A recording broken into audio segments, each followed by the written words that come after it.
when we walk with the Lord in the light of His word. What a glory He sheds on our way. While we do His good will, He abides with us still, and with all who will trust and obey. Shalom, selamat pagi Bapak Ibu sekalian. Berjumpa lagi di GKK Menyapa. Mari kita berdoa. Bapa kami dalam sorga, terima kasih untuk kasih dan pemeliharaan Tuhan kehidupan kami sampai saat ini. Bukalah pikiran dan hati kami untuk merenungkan kebenaran firman-Mu. Dalam Kristus Yesus kami berdoa. Amin.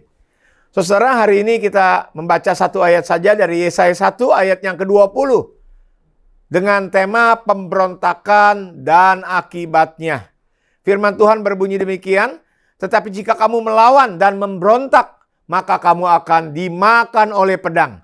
Siapa yang mengatakan? Sungguh Tuhan yang mengucapkannya. Saudara, pada zaman dulu sebelum negara kita merdeka, bahkan sesudah merdeka seringkali terjadi pemberontakan yang dilakukan oleh sekelompok orang atau golongan dengan tujuan ingin memisahkan diri dari NKRI. Sampai saat ini pun di berbagai media sering menayangkan berita-berita pemberontakan yang terjadi di mana-mana. Memberontak berarti tidak taat. Saudara, bukankah hal ini juga sering dilakukan oleh banyak anak Tuhan? Kita cenderung memberontak kepada Tuhan saat masalah dan kesulitan terjadi dalam kehidupan kita. Kita tidak memiliki sikap hati yang benar dalam menanggapi permasalahan hidup kita di dunia ini. Banyak contoh dalam Alkitab tentang orang-orang yang memberontak kepada Tuhan, yang akhirnya harus menanggung akibatnya pula. Salah satunya adalah Saul. Ketika menjadi raja atas Israel, Saul hidup dalam ketidaktaatan, sering memberontak kepada Tuhan. Saul memberi kesempatan bagi iblis, sehingga roh pemberontakan itu tumbuh dalam kehidupannya.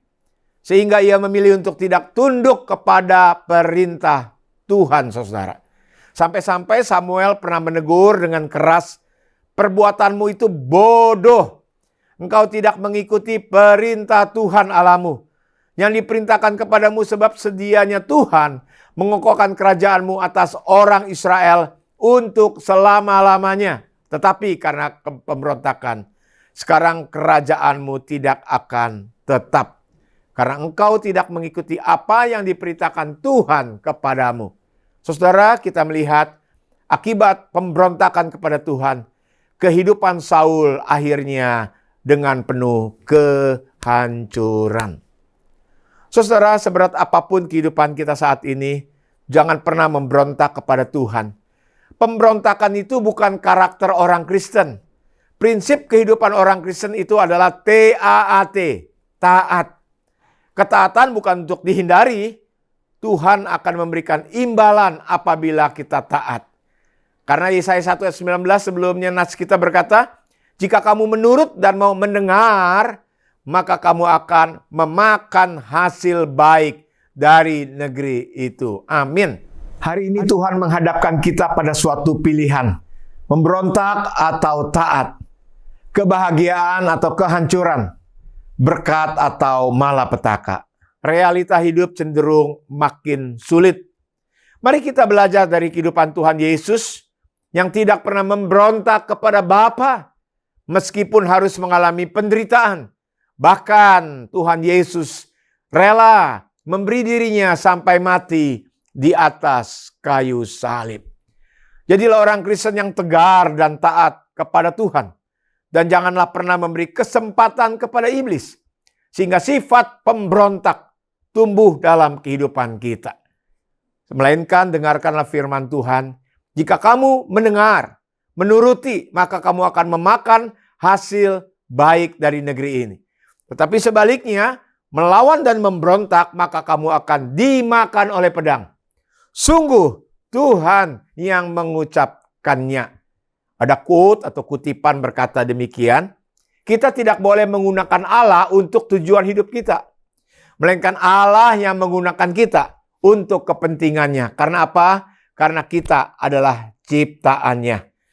Mari kita merefleksikan diri dalam bidang apa kita belum taat kepada Tuhan. Kita berdoa, terima kasih Tuhan untuk pengajaran firman Tuhan yang mengingatkan kami dalam segala aspek secara utuh dan konsisten.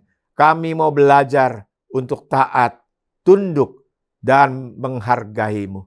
Dalam Kristus Yesus, firman Allah yang hidup, kami berdoa. Haleluya. Amin. Tuhan menyertai kita sekalian. Trust and obey, for there's no other way to be happy in Jesus, but to trust and obey. Lord, I love you. Please help me to trust and obey. Lord, I love you. Please help me to trust and obey. Lord, I love you. Please help me to trust and obey.